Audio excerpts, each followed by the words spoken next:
Bismillahirrahmanirrahim. Assalamualaikum warahmatullahi wabarakatuh. Salam, Om Swastiastu, Namo Buddhaya, salam kebajikan, selamat sejahtera bagi kita semua. Di sini saya bersama rekan-rekan saya akan mempresentasikan hasil diskusi kami mengenai sejarah tata hukum dan politik hukum di Indonesia. Izin memperkenalkan diri, nama saya Nadia Zahara dengan NPM 221000429.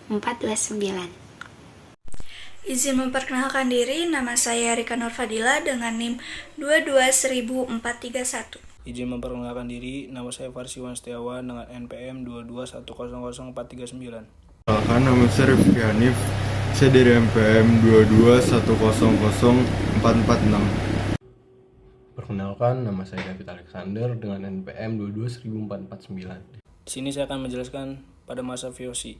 Yang pertama, masa ini diawali dengan datangnya pedagang-pedagang Belanda yang kemudian mendirikan VOC yang semula bertujuan untuk menghindari persaingan di antara mereka.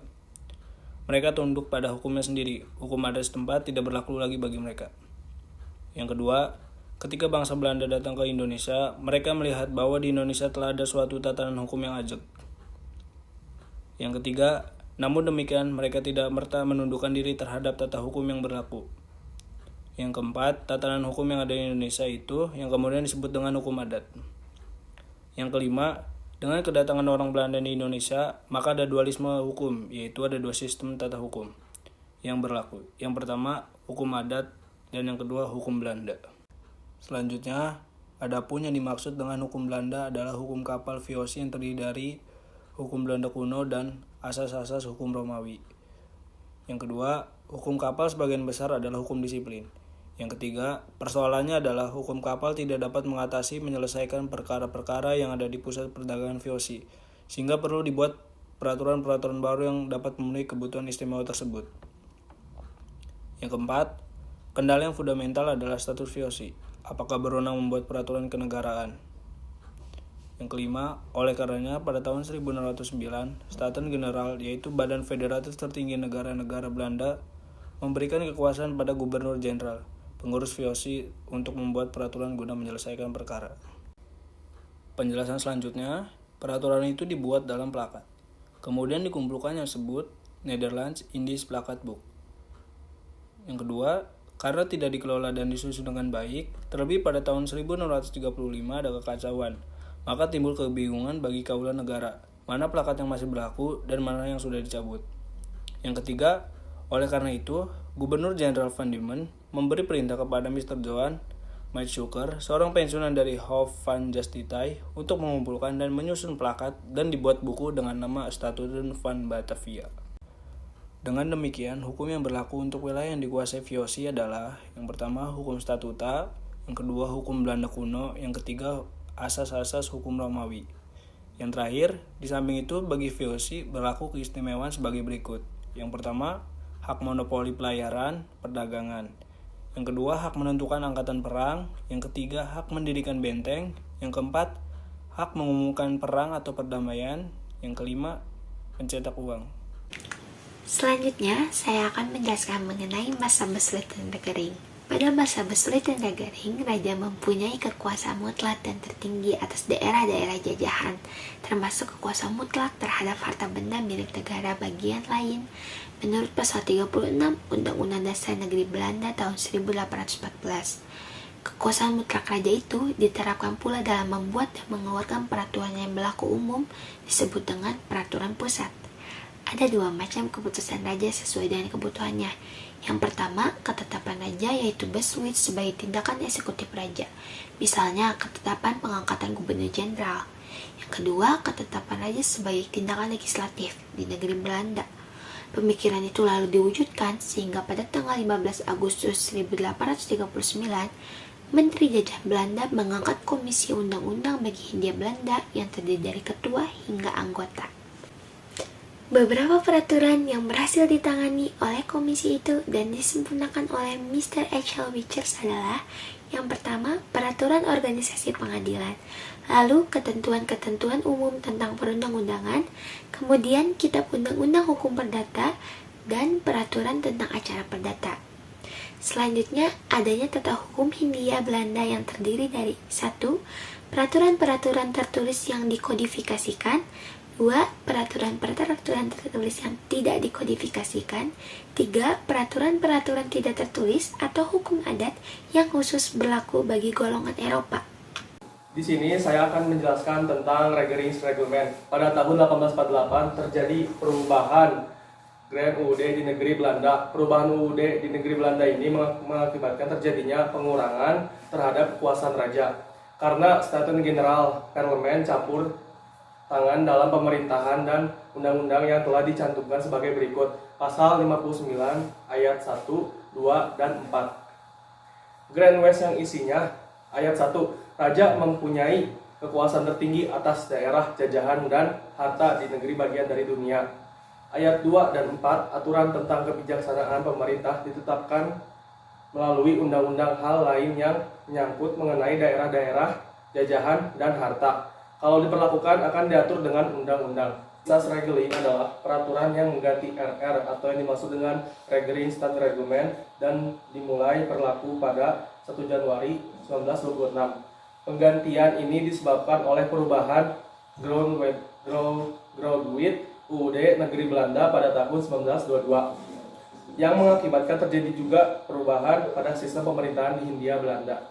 Adapun beberapa pasal yang menyangkut terkait tentang Inggris Staatsregeling yaitu pasal 131 IS menentukan bahwa bagi golongan Eropa hukum adalah berlaku, hukum yang berlaku adalah hukum yang ada di negeri Belanda. Adapun golongan Timur Asing berlaku hukumnya sendiri. Selanjutnya bagi golongan terakhir yakni golongan Buni Putra, hukum yang berlaku adalah hukum adat. Dasar hukum berlakunya hukum adat di zaman Hindia Belanda perlu meninjau terlebih dahulu. Regeringsreglement, sebenarnya peraturan ini bernama Reglement of het Beleid der Regering van Nederlands Indie. Nama artinya adalah peraturan tentang kebijaksanaan pemerintahan di Hindia Belanda. Di sini saya akan menjelaskan mengenai Osamu Serei. Pada masa penjajahan Jepang di Hindia Belanda dibagi menjadi dua. Yang pertama, Indonesia bagian timur dikuasai oleh Angkatan Laut Jepang yang berada di Makassar. Yang kedua, Indonesia bagian barat dikuasai oleh Angkatan Darat Jepang yang berada di Jakarta. Peraturan-peraturan yang mengatur di wilayah Hindia Belanda dibuat dengan dasar Gun Serei melalui Osamu Serei pasal 3 Osamu Serei nomor 1/1942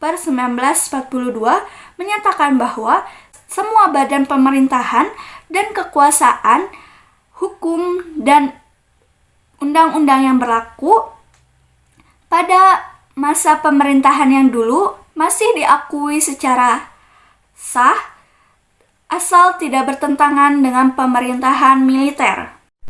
Dapat diketahui pada pasal 3 Osamu Serei nomor 1/1942 hukumnya mengatur masih menggunakan Indisch Staatsregeling atau IS. Hukum pidana, hukum perdata, dan hukum acara yang semua sama terdapat pada pasal 131 IS. Golongan penduduk juga terdapat pada pasal 163 IS. Pertama adalah era di mana Indonesia baru merdeka, sehingga pemerintahan belum begitu stabil. Pemerintahan bersama rakyat masih disibukkan dengan usaha mempertahankan kemerdekaan yang hendak direbut kembali oleh penjajahan Belanda. Selain ancaman dari luar, Indonesia juga mendapat ancaman dari bangsanya atau rakyatnya sendiri. Ancaman ini terjadi karena perbedaan ideologi yang ingin diterapkan di Indonesia.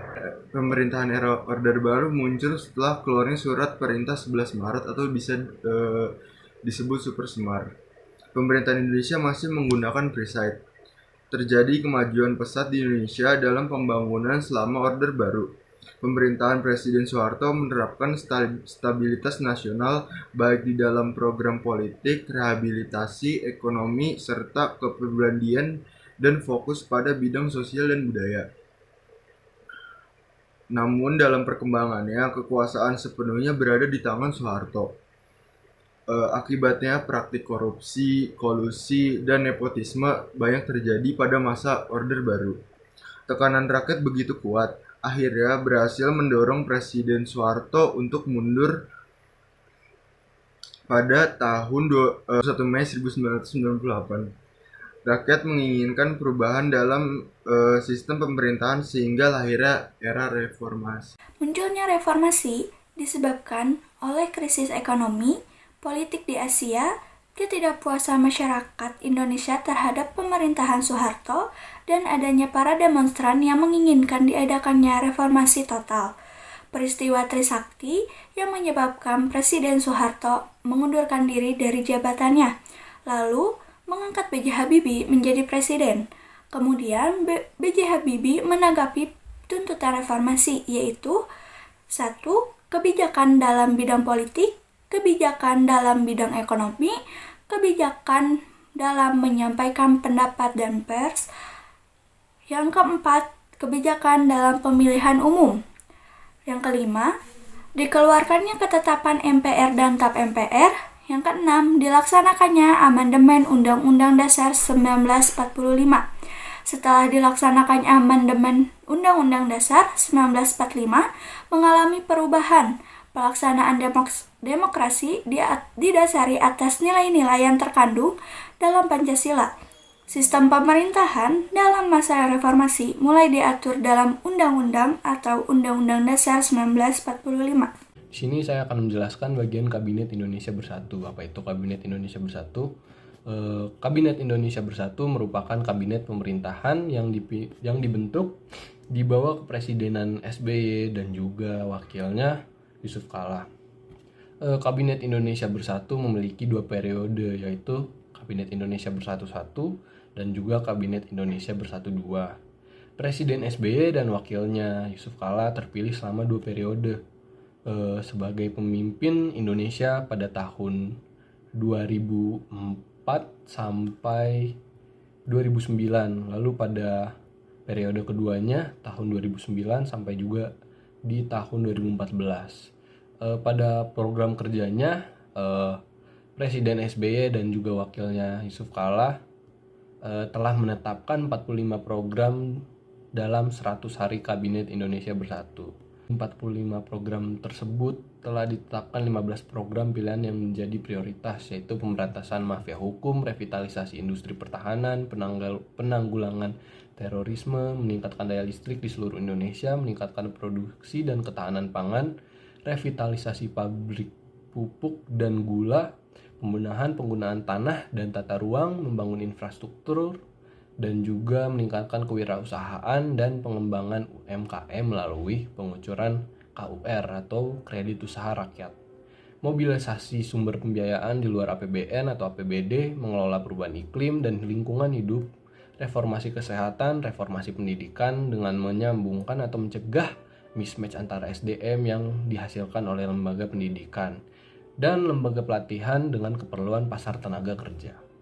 Peningkatan kesiagaan penanggulangan bencana, sinergi pusat dan juga daerah. Lalu pada Kabinet Indonesia Bersatu 1 dibentuk semasa kepresidenan SBY dan wakil presidennya Yusuf Kala, yang dimana dimulai pada tahun 2004. Kabinet ini dibentuk di tanggal 21 Oktober 2004 dan masa baktinya berakhir pada 20 Oktober 2009. Sebelum kembali dilanjutkan, Kabinet Indonesia Bersatu 2 masih dipimpin oleh Presiden SBY dan juga wakilnya Yusuf Kala. Kabinet ini bertugas sejak 22 Oktober 2009 sampai 20 Oktober 2014. Lalu pada Kabinet Kerja dan Indonesia Maju. Kesimpulan yang kami dapatkan mengenai sejarah tata hukum dan politik hukum di Indonesia adalah sejarah hukum adalah bidang studi tentang bagaimana hukum berkembang dan apa yang menyebabkan perubahannya. Dalam hal ini, hukum tercipta karena sejarah yang telah terjadi di masa lampau, namun hukum di masa lampau selalu ada kaitannya dengan masa sekarang. Demikian sejarah hukum di Indonesia yang mempunyai periode prakemerdekaannya hingga pasca kemerdekaan sampai saat ini. Terima kasih atas perhatiannya. Kurang lebihnya mohon dimaafkan. Demikian presentasi kelompok saya. Wassalamualaikum warahmatullahi wabarakatuh.